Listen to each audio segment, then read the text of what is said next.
اللہ اللہ۔ وَلَقَدْ خَلَقْنَا الْإِنسَانَ، البتہ تحقیق پیدا کیا ہے ہم نے انسان کو، وَنَعْلَمُ مَا تُوَسْوِسُ بِهِ نَفْسُهُ، اور ہم جانتے ہیں جو وسوسہ ڈالتا ہے اس کو اس کا نفس، وَنَحْنُ أَقْرَبُ إِلَيْهِ مِنْ حَبْلِ الْوَرِيدِ، اور ہم زیادہ قریب ہیں اس انسان کے اس کی شاہ رگ سے بھی۔ انسان کے دل میں جو وسوسہ آتا ہے، دل میں جو خیالات آتے ہیں، اللہ تعالیٰ فرما رہے ہیں تم یہ نہ سمجھو کسی کو پتہ نہیں ہے، ہمیں معلوم ہے کس کس کے دل میں کیا کیا وسوسے آ رہے ہیں، اور ہم تو اس کی شاہ رگ سے بھی زیادہ قریب ہیں۔ حبل الورید، اس شاہ رگ کو کہتے ہیں ورید، کہ جو دماغ سے دل کی طرف آتی ہے۔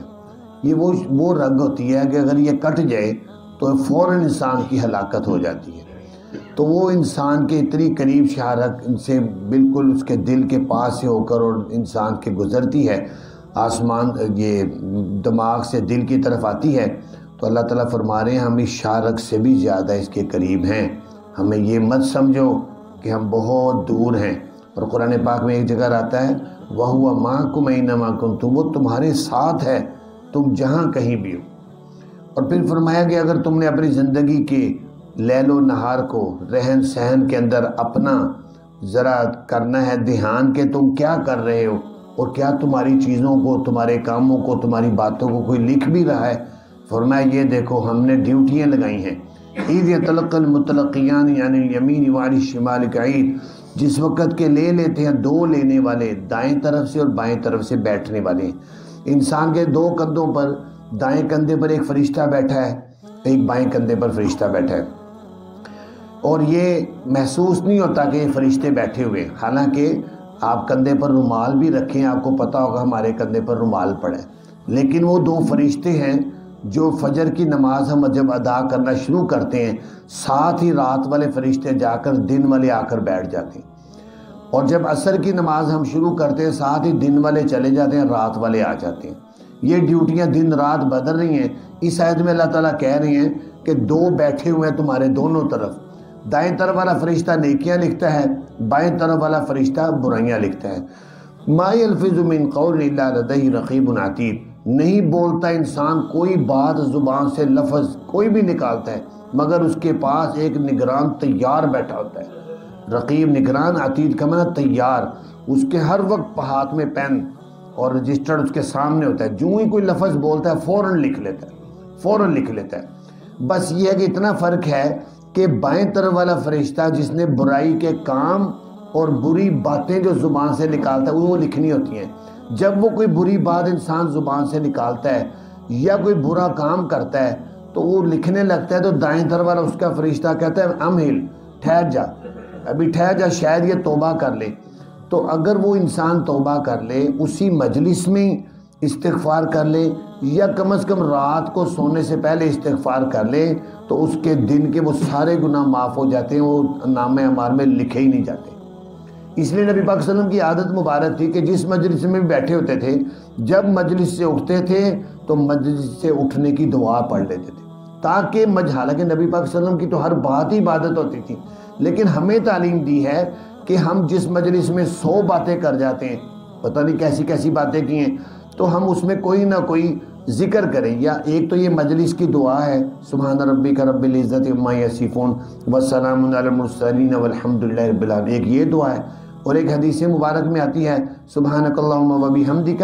اشہد ان لا الہ الا انت استغفرک و اتوب الیک، یہ دعا ہے۔ نہیں، اگر یہ آپ کو یہ یاد ہو سکتی تو آپ اس میں چند دفعہ استغفر اللہ کہہ دیں، چند دفعہ کلمہ طیبہ پڑھ دیں، تو یہ بھی وہ مجلس کا جو ہے وہ اللہ تعالیٰ کفارہ کر دیتے ہیں۔ تو فرمایا کہ نہیں بولتا انسان کوئی بات مگر اس کے بعد لکھنے والا ہوتا ہے موجود۔ یہاں قول کی بات آ رہی ہے کہ بولتا ہے، لیکن 30ویں پارے میں آتا ہے کہ وہاں آتا ہے کہ لکھتے بھی ہیں، یعلمون ما تفعلون، وہ فرشتے جو تم کرتے ہو اس کو جانتے ہیں اور اس کو لکھتے ہیں۔ تو فرمایا وجاءت سکرۃ الموت بالحق، آ گئی موت کی بے ہوشی غشی حق کے ساتھ، آخر ایک نہ ایک دن موت کی غشی ہر ایک پر آتی ہے۔ ذالک ما کنت منہ تحید، یہ وہ چیز ہے جس کو تھا تو بہت بعید سمجھتا، کہ یہ اب زندگی میں رہتے ہوئے زندگی کے لیل و نہار گزرتے رہے اور تم نے یہ نہ سوچا کہ ایک نہ ایک دن میں نے مرنا ہے، میں نے ایک نہ ایک دن قبر میں جانا ہے۔ جوانی میں آدمی مجنون ہوتا ہے، وہ نہیں سوچتا کہ ایک نہ ایک دن میں بوڑھا ہوں گا یا میں مروں گا، قبر میں جاؤں گا، قبر میں میرا گوشت مٹی میں مل جائے گا، ہڈیاں ریزہ ریزہ ہو جائیں گی۔ تو فرمایا یہ وہی دن آ گیا کہ موت کی سختی، موت کی غشی آ گئی، اور انفرادی طور پر ہر شخص مرتا ہے، اور اجتماعی طور پر کم مرے گا، وَنُفِخَ فِي الصُّورِ، اور پھونکا جائے گا سور میں۔ اللہ تعالیٰ کی طرف سے قیامت کے دن جب سور پھونکا جائے گا تو پہلے ساری دنیا جو زندہ ہوگی سب ہلاک ہو جائے گی، اور اس کے کئی سال کے بعد پھر اللہ تعالیٰ دوبارہ حکم دیں گے، پھر سور پھونکا جائے گا، پھر دوبارہ زندہ ہوگی۔ فرمایا ذَلِكَ يَوْمُ الْوَعِيدِ، یہ دن ہوگا دھمکی کا، کہ جو ہم نے دھمکی دی تھی کہ یاد رکھو ایک نہ ایک دن قیامت کا دن آئے گا، سب کو زندہ ہونا ہے۔ قبر و حشر کے منکروں، آج قرآن پکار کر کہہ رہا ہے کہ تم جب زندہ ہوگے تو اللہ تعالیٰ ابھی کہہ رہے ہیں یہ دھمکی کا دن ہوگا۔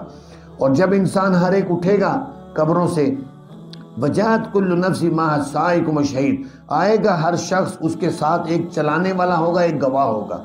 دو فرشتے اس کے ساتھ ہوں گے، جو ایک تو اس کا ہاتھ پکڑ کے لے جا رہا ہوگا کہ اللہ کی عدالت کی طرف میدان محشر میں چلو، اور ایک ساتھ ساتھ گواہ ہوگا، وہ اس کی گواہی دینے کے لیے ساتھ جگہ اس نے کیا کیا کیا دنیا میں، ہر چیز اس کی بتائے گا جا کر۔ تو پھر اللہ تعالیٰ جب وہاں سب لوگ حاضر ہوں گے تو جو لوگ قبر و حشر کے منکر ہیں، اللہ تعالیٰ اس کو فرمائیں گے لَقَدْ كُنْتَ فِي غَفْلَةٍ مِّنْ هَذَا، البتہ تحقیق تھا تو غفلت میں اس سے۔ یہ جو کاروائی ہو رہی ہے، عدالت لگی ہوئی ہے، ہر شخص پیش ہو رہا ہے، تو دنیا میں غفلت میں تھا۔ فَكَشَفْنَا عَنْكَ غِطَاءَكَ، ہم نے کھول دیا تجھ سے تیرے پردے، آنکھوں کے پردے تیرے ہٹائے ہیں۔ فَبَصَرُكَ الْيَوْمَ حَدِيدٌ، آج تیری نظر بڑی تیز ہے، اب تجھے نظر آ رہا ہے کہ یہ دیکھو عدالت لگی ہوئی ہے، یہ سب لوگ اپنے اپنے نامہ اعمال کی جو ہے فکر میں لگے ہوئے ہیں، سب کا بھی حساب کتاب ہونے والا ہے۔ تو اس وقت یہ کفار اور فجار نافرمان لوگ جنہوں نے نمازیں چھوڑی، جنہوں نے گناہ کیے، کفر اور شرک کیا، وہ کہیں گے اے شیطان، یہ سب اس کی کاروائی ہے، یہ ابلیس کی کاروائی، اس نے ہمیں گمراہ کیا، ہم سوتے رہتے تھے، روزانہ فجر کی نمازیں باجماعت ہوتی تھیں، ہم سوتے رہتے تھے، نمازیں قضا ہوتی رہتی تھی، ہم دکانوں پر بیٹھے رہتے تھے۔ اس کو جب کہیں گے نا شیطان کو، تو وہ جو ہے شیطان آگے بولے گا، وہ کہے گا یا اللہ میں نے نہیں ان کو گمراہ کیا، میں نے گمراہ نہیں کیا، یہ خود ہی گمراہ تھے۔ تو فرشتہ اس وقت فرشتہ پہلے بولے گا وقال قرین ھذا ما لدی عتید، کہے گا اس کا ساتھی فرشتہ یہ اللہ تعالیٰ یہ نامہ اعمال ہے، یہ لیں میرے پاس حاضر ہے، سب کچھ اس کی ڈیٹیل لکھی ہوئی ہے، ہر سن کے لحاظ سے، مہینے کے لحاظ سے، تاریخ کے لحاظ سے، وقت کے لحاظ سے، اس وقت میں اس نے یہ نیکیاں کی، اس وقت اس نے یہ برائیاں کی ہیں۔ اللہ تعالیٰ کہیں گے ٹھیک ہے، پتہ چل گیا کہ یہ جہنمی ہے، کافر ہے، القیا فی جہنم، ڈال دو تم دونوں اس کو پکڑ کے جہنم میں۔ کل کفار عنید، ہر کافر کو، ضدی کو، جو دنیا میں مانتا نہیں تھا، ضد کرتا تھا، اس کو پیار سے سمجھاتے تھے ایسا نہیں ہے، آخرت ہے، انسان مرنے کے بعد زندہ ہوگا، مانتا نہیں تھا۔ اللہ تعالیٰ کہیں گے فرشتوں تم خود ہی اس کو پھینک دو، مناع للخیر معتد مریب، یہ روکتا تھا نیکیوں سے، حد سے تجاوز کرنے والا، شک کرنے والا تھا۔ الذی جعل مع اللہ الہ آخر، یہ وہ ہے جس نے بنایا تھا اللہ کے ساتھ اور بھی معبود، یعنی غیر اللہ کو پوجتے تھے، غیر اللہ کو پوجتا تھا، لہذا اس کو جہنم میں پھینکو۔ فالقیا فی العذاب الشدید، ڈال دو تم اس کو سخت عذاب میں۔ تو اب یہ جب جہنم میں اس میں گھسیٹ کے اس کو لے جا رہے ہوں گے نا جہنم کی طرف، اس وقت یہ ابلیس کو، شیطان کو برا بھلا کہے گا کہ تم نے یہ کیا، تمہاری وجہ سے میں جہنم میں جا رہا ہوں۔ وہ آگے سے بولے گا قال قرین ہو، کہے گا اس کا ساتھی شیطان ربنا ما اطغیتہ، اے ہمارے پروردگار میں نے ان کو گمراہ نہیں کیا، ولکن کان فی ضلال بعید، لیکن یہ خود ہی گمراہی میں پڑے ہوئے تھے۔ میں شیطان کے اندر یہ طاقت نہیں ہے کہ وہ زبردستی کسی کو برائی کروا سکے، اللہ تعالیٰ نے یہ اس کو کنٹرول نہیں دیا، وہ صرف وسوسہ ڈالتا ہے، وسوسہ ڈالتا ہے کہ یہ کر لو، سوئے رہو تم، کوئی بات نہیں، فجر کی نماز خیر ہے، نکل بھی جائے گی تو کوئی بات نہیں، صرف وسوسہ ڈالتا ہے۔ انسان خود اپنے اختیار سے سوتا ہے، خود دکان پر بیٹھا ہوا ہے، کہتا ہے گاہک آ گیا، اگر میں نماز پڑھنے گیا تو گاہک چلا جائے گا، نقصان ہوگا، وہ صرف وسوسہ ڈالتا ہے۔ اگر انسان اس کے وسوسے سے عمل نہ کرے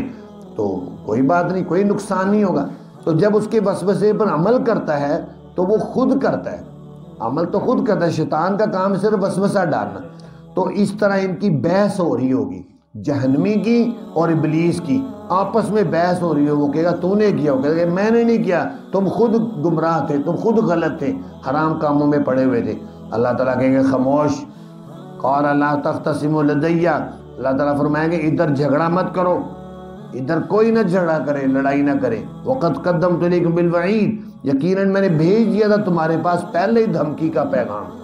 میں نے دنیا میں قرآن کے ذریعے تمہیں دھمکی کا پیغام پہنچا دیا تھا۔ ما یبدل القول لدی وما انا بظلام للعبید، نہیں تبدیل کی جائے گی بات میرے پاس، اور نہ ہی میں ظلم کرنے والا بندوں پر، میں بندوں پر ظلم نہیں کرتا، بندے خود اپنے اوپر ظلم کرتے ہیں۔ روایات میں ہے کہ ایک عورت، نبی پاک سے فرمایا کہ آگ جل رہی تھی، اس کا بچہ لیٹا ہوا تھا، تو جب ہوا چلتی تو آگ اس کے بچے کو لگتی، وہ اٹھ کر دوسری طرف ہو جاتی، پھر آگ اس طرف کو کبھی ہوا سے جاتی، وہ اسی طرف ہو جاتی، اس طرح گھومتی۔ تو آگ سے اپنے بچے کو بچانے کی کوشش کرتی ماں کا دل رحم دل ہوتی ہے۔ تو اللہ تعالیٰ نبی پاک صلی اللہ علیہ وسلم نے فرمایا کہ جتنی ماں رحم دل ہے، اس سے 70 گنا زیادہ اللہ تعالیٰ اپنے بندے پر رحم دل ہے۔ لیکن بندہ خود اپنے اوپر ظلم کرتا ہے، گناہ کرتے کرتے، نافرمانیاں کرتے کرتے، آخر ایک دن آ جاتا ہے، اعلان ہو جاتا ہے جناب فلاں حاجی صاحب فوت ہو گئے۔ اب وہ کیا تھا؟ دنیا کا اختتام ہو گیا، اور جو بھی نیکیاں یا برائیاں تھیں اپنے ساتھ ہی لے کر چلے گئے۔ تو میرے دوستو، ہم نے اپنے ہر دن کو قیمتی بنانا ہے۔ جو سا بھی دن فجر کی نماز فجر ہوتی ہے، بس آپ سوچ لیں کہ آج ہم نے شیطان کی بات نہیں مانی، نماز باجماعت پڑھنی ہے اور اللہ کو یاد کرنا ہے۔ اللہ تعالیٰ سے دعا ہے اللہ تعالیٰ میں اس پر عمل کرنے کی توفیق عطا فرمائے۔